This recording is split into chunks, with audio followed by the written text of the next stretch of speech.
Then the baby's father approaches the vehicle. I told her to keep her hands on the windows. She says she can't unlock it. Are you familiar with this? No. Okay. So Go ahead. if it's gonna be it's gonna be a murder charge. Huh? It's gonna be a murder charge. I hate you. You're gonna die. I don't want to do this. Please just give him a kiss. Come on, ma'am. Just have a seat.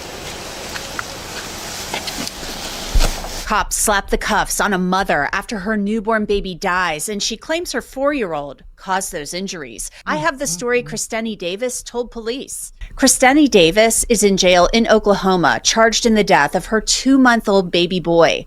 A spokesperson with the Norman Police Department will be here to tell us more about the case shortly.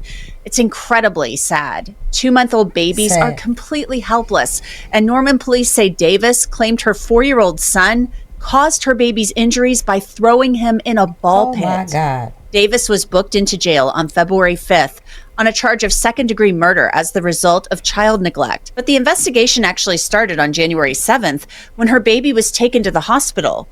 A probable cause affidavit states, upon initial interview, the defendant stated that she only left OS, that's the baby, unattended with his 4-year-old brother for 3 to 4 minutes before finding OS injured and laying in a small ball pit.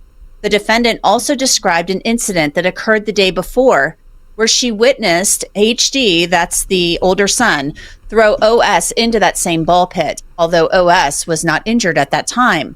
The defendant further explained that the older boy would frequently jump into the ball pit from nearby furniture. Police say Davis made this statement after they went to Oklahoma University Children's Hospital after the staff there called about the baby's grave condition.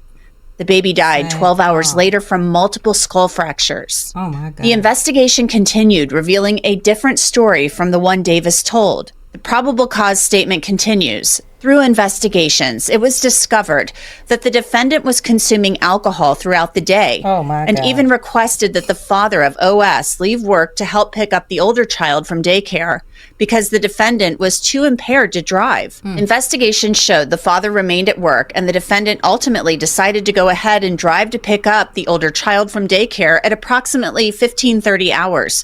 The defendant's messages indicated that her BAC was as high as 1.4 during the day. Let's talk about the father for a second. How is it that your wife will call you and tell you that you're impaired and he would not go pick up the baby? He would still make you go pick up the baby. So sounds like he got some issues. 1.4 for blood alcohol content is nearly twice the legal limit for driving under the influence. The affidavit continued.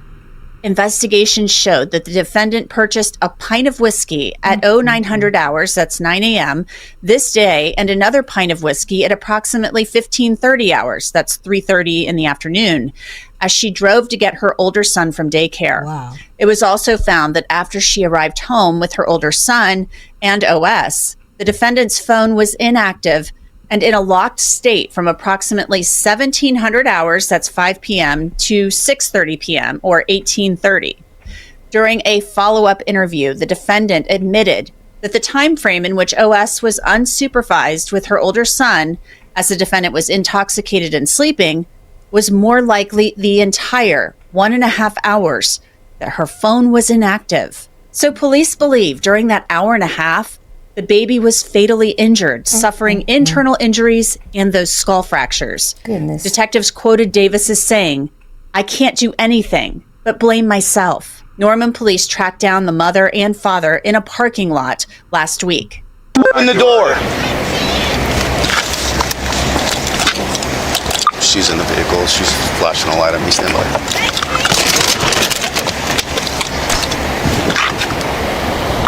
What was her name again? Her name should be Kristeny Davis. Unlock it. 992.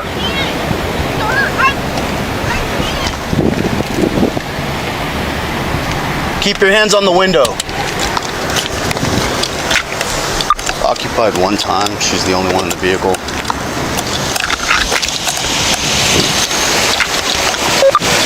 refusing to open the door. She says she can't open the door and won't unlock it.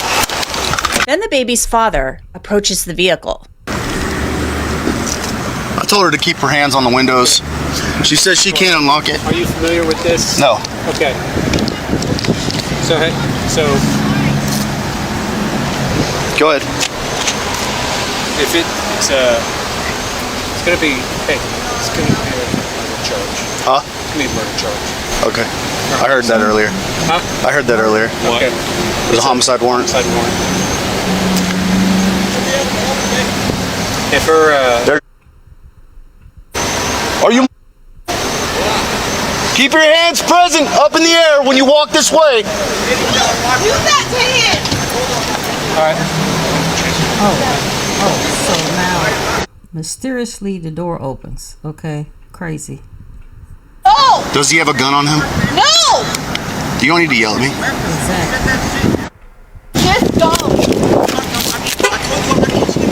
I know. They told you. Keep coming this way. They told you that you can let me have Come this way. tomorrow. Come this way. Hold on, can I? Watch out for the car. Okay. Come this way. Keep your hands away from your waistline, okay? Just come right here. He Put your has hands on the hood. nothing on him. I'm not asking you anything. Deal with him. Put your hands on the hood. I remember you guys, dude. Put your hands right there. No. Hands on the hood, okay? Do you have weapons on you? Put your hands behind your back. And lock your fingers. Pull my pants up. No. Guess what though? As soon as you said what, you said you're gonna catch a charge. I shut the door and left her at right there. Did I not? Right now, you're going to be detained until we figure out what's there, okay? Because you. All right?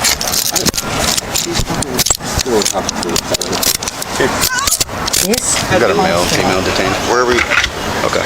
Should I stand up straight or what, man? I mean, I can turn around. You guys are holding me like Here, real quick. I ain't going nowhere. You asked about pulling your pants up. If you want to hook your finger through your belt loop and hold it up, I'm good with that. Yeah. Let me just lock these so they don't tighten up on you. Okay. He's gonna make sure. Hey, you guys, I'm talking. I'm not I'm locking them so they don't tighten up anymore. charged for. I walked away, man. I can't move it. You're good. Right now, you're not in trouble. You're just being detained, okay? But it doesn't end there. When officers detain Kristeny Davis, it seems her only concern is kissing the father of her late baby Oh my goodbye. God. Can I please give him a kiss? Please. That's all I'm asking is for a kiss. Please. Why? Because this is mine. I'm in charge right now, okay? Do you have anything on you that's going to poke me or stick me? No, he's already searched me. He's already That's taken fine. I got to everything. still take responsibility, okay? Use the back of my hand, okay? On the waistline? No.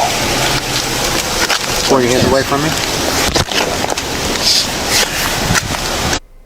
Make sure they get ashes, please. He gave it to him. Can I please just give him a kiss? Come on, ma'am. Just have a seat. Something that's really, sick. really sad about the baby who died, he was born prematurely. Kristeny Davis had created a GoFundMe for that baby last November. The title, Support Baby Owen's NICU Journey. She wrote, "Hey world, this is baby Owen. He decided to come into the world 5 weeks early and make his grand entrance. I started having horrible contractions and went to the hospital to find out this little joy was ready to make his appearance. He is a fighter and a trooper. But being so early brought some challenges that will have him in the NICU for a little while. He has already made leaps and bounds, but still has a long road ahead. With all these changes and the early arrival brought on extra costs, we want the best for our little guy. Anything helps, but most importantly, prayers. I will try and update this as much as possible as we continue on this journey." I want to bring in Sarah Shetler. She is the Public Information Officer for the Norman Police Department. Sarah, this case is an absolute tragedy. A 2-month-old baby boy is dead.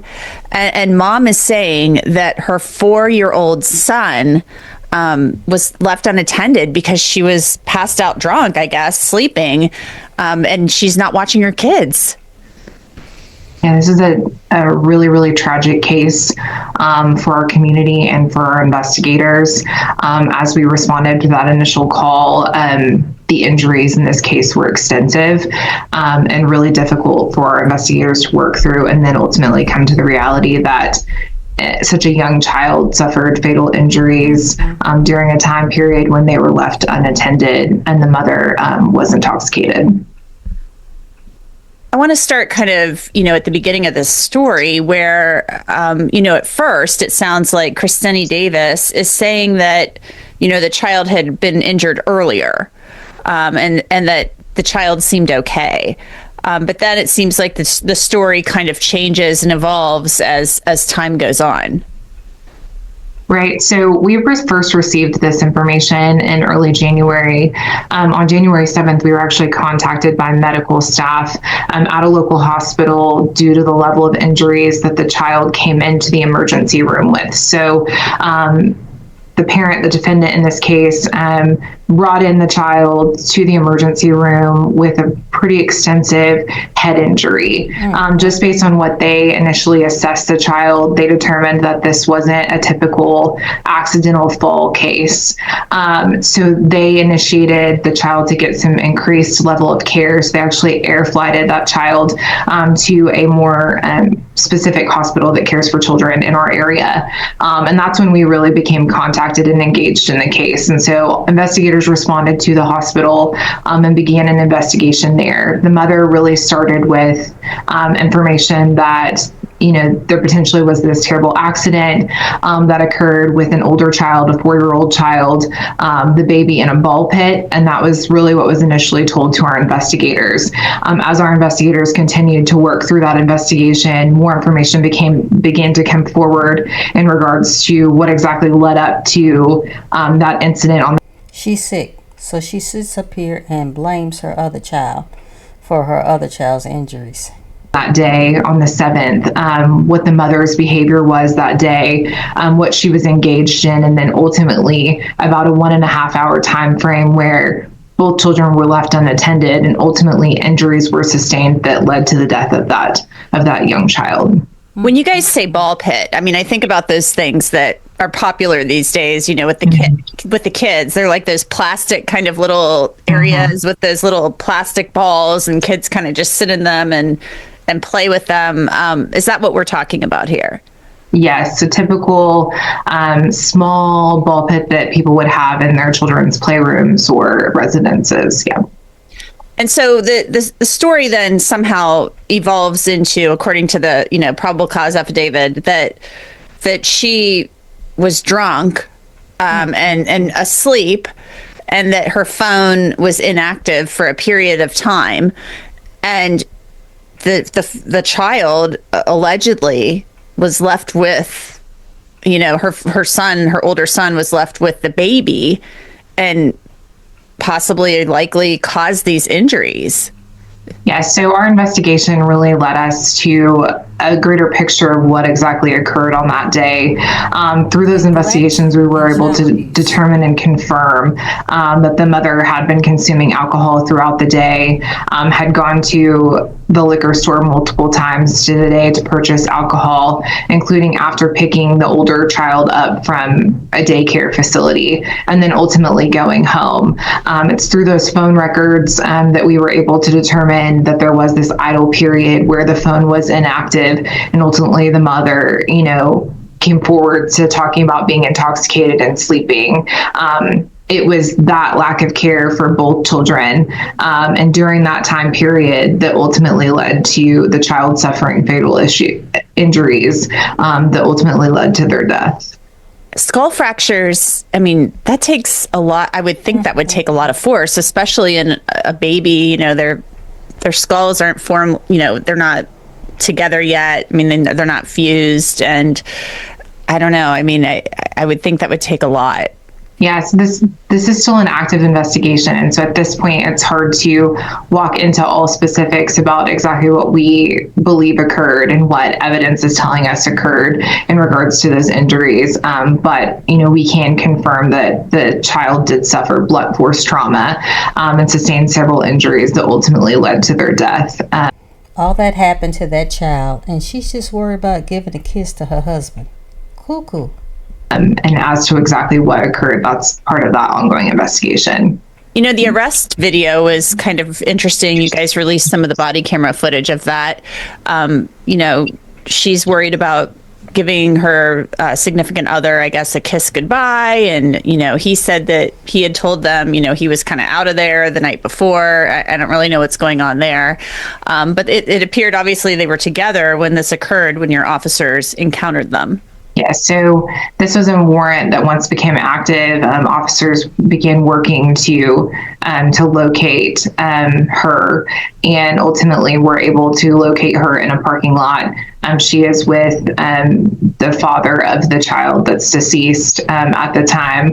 Officers initially detain that individual, and then ultimately are able to take her into custody. They locate her in a vehicle in a parking lot. She at first is telling officers she doesn't know how to get out of the vehicle, and then ultimately does get out of the vehicle and is taken into custody.